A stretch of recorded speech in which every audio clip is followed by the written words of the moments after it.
try nyo to guys. Itong recipe na to, binabad ko to sa tanggad. Sobrang sarap. Nanutong-noo talaga ang lasa niya guys. Try nyo.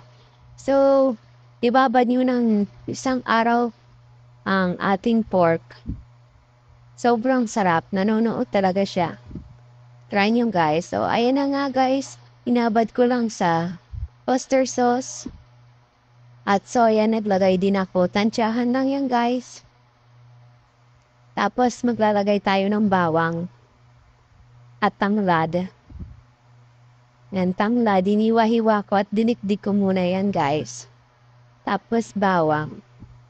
At maglalagay din tayo ng konting asukal. Depende sa inyo kung gusto niyo matamis. Ako kasi ayaw ko masyadong matamis. Kaya konti lang nilagay ko.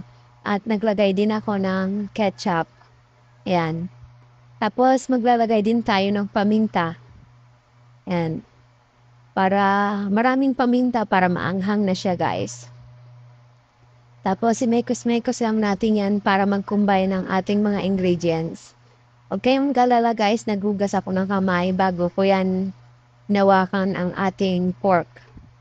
So, i-marinate nyo lang yan guys ng 1 day. Sobrang sarap. Tapos lulutuin ko nun kinabukasan na yan. Lulutuin ko na siya guys. Hindi ko siya uubusin kasi hindi ko konti lang niluto ko. Yan lang. Hinati ko lang siya guys. So, pinrito ko siya. Sa mga hinang apoy lang. Gusto ko sana siyang ilagay sa air fryer. Kaso, as gusto ko siyang iprito ng ganyan.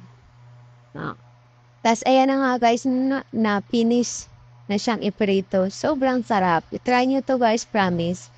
Magugustuhan nyo to. At kung nagustuhan nyo mga ang video ito, huwag nyo kalimutang follow. Salamat sa panonood. Thank you so much. Ganitong luto naman ang try nyo guys. Masarap talaga siya. Thank you.